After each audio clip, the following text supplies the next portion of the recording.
guys, it's Charlotte, aka that girl who's obsessed, and welcome to the first book review.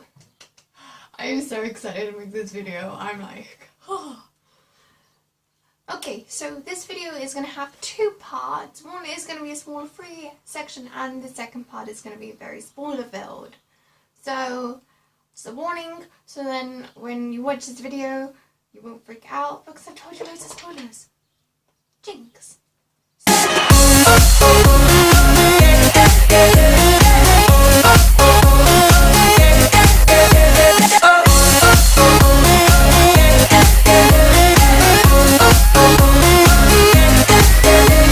book review is on Me Before You by Jojo Moyes. I finished it like a couple of days ago and I want to talk about it. It's such a beautiful book. Oh my god. So, I've never really heard of Jojo Moyes until I saw the film trailer. And that was when I was like, hey, I need to read this book. I need to read this book. This was a good, like, 2-3 months ago. It's like, I can't get it. Oh my god, what am I going to do? And then, oh, I got it. It's like, right then. New month starts, I'm going to read this. And I'm going to love it. And I knew from watching the trailer that I was going to cry. I cried. I'm not going to say why I cried, it was beautiful. So, this book is set in a small town in the UK where being different is deemed wrong, and trying to get a better job in life and stuff when you live in a very small town is extremely hard to come by, because knowing that from living in a small town, I know, because it's like, you can barely get out. Like, we have buses that arrive, if they arrive, like every 2 hours, I think, and they break down. Like, there's normally a bus that breaks down every day. Normally, like that's on a good day. Like, it's so hard to get places, and we don't even have a cinema and stuff. But in this town in the UK, there is a castle. We don't even have a castle. I mean, there were 3 castles. There were 3 Motte and Baileys, but that was in the Norman kind of time, and now there's none. So, our main characters are Louisa and a quadriplegic called Will. And if you don't know what a quadriplegic is, it's basically someone who is paralysed. And Will can move his head and neck, or his neck a little bit, and one of his hands a tiny little bit. That is all, and this all happens through an accident, which we hear about right at the start of the book. Like, that is the first thing we see, and Lisa becomes his carer after losing her job, and to get a new job in a place in a small town is extremely difficult. And so when this job arises, she's like, I have no idea how you do this. And in reality, her job is not just to take care of her. She's there to bring life to him. Will is an extremely depressed person. I mean, surely you would be too if you're stuck in a wheelchair, barely being able to move, like needing how to even eat and things like that. Like, surely you'd be depressed. And she's meant to bring some happiness and light into it. And their friendship is very rickety at the start. It's like, Louisa just wants to give up, and Will's just like, I hate you, you're weird, you dress weirdly with greens and bumblebee tights. Literally. And I know that's not a spoiler, because it's in the trailer. What really surprised me about this book is that I thought it was a romance, and though there are tiny little hints, it's actually really about friendship and a huge other matter, which I will be mentioning in the spoiler part, because it is a bit of a big spoiler. But it's a thing that normally people know about, but since I have done about it, I understand it more. That makes no sense. But from looking at the cover, it looked like an extremely romantic kind of book, like the description, when actually it's just about friendship and finding life again. And I think that is truly beautiful. Like, that life, no matter what situation you're in, you need love, but it doesn't have to be romance love, it can just be friendship. And I think that's really pretty. I think out of 5, I would have to give it a 5. It was beautiful. Jojo Moyes wrote this so well, carefully writing it where there are parts that were like, oh my god, what is actually going to happen next? Like, you can't judge what is going to happen. And it was just, like, it was so relatable to Louisa, and maybe not to Will with the quadriplegic.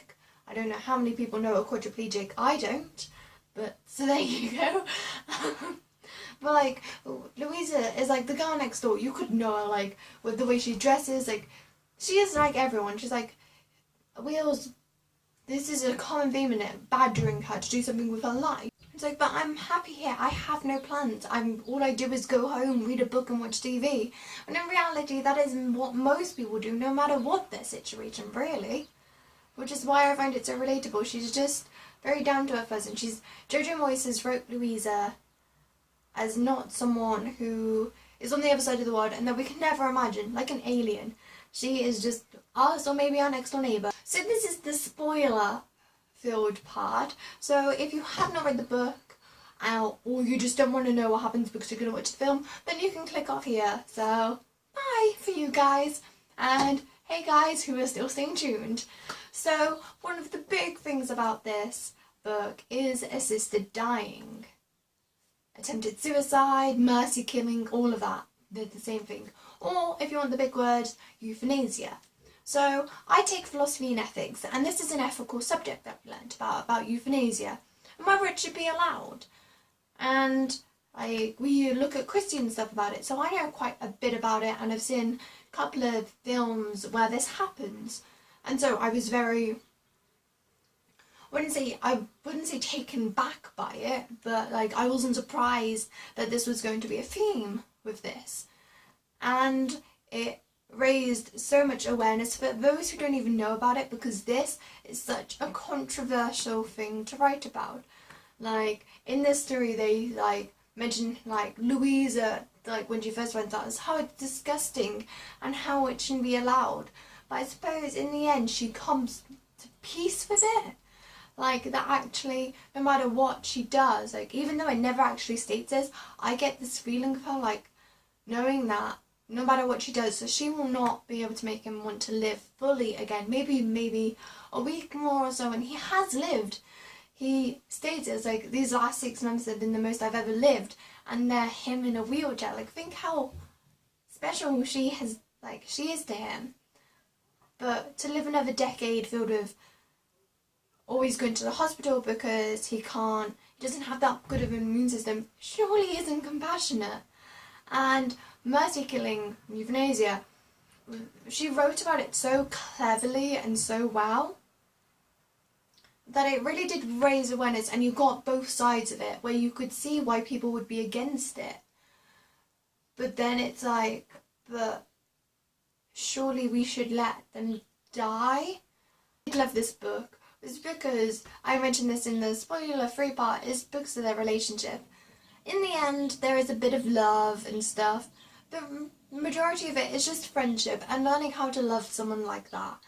And you really do realise that it doesn't matter who someone is, if they're a quadriplegic and you're just a normal girl who has no idea what they're going to do in life, can become pretty much best friends and go on adventures. This book is not just based in the small town. In the end, they end up going to London, some tropical island in the Caribbean, I think. I'm not quite sure. I've never heard of this place. But, to go diving and stuff. And it is truly phenomenal. I hope you guys enjoyed this little video. I shall see you guys soon. I think as soon as I finish Tales of Apollo, I will have a review out. So that'll be in a couple of days, and then who knows, I know I'm going to be doing a what I pack for a short trip video, which will be coming out before I go to Poland. Yay!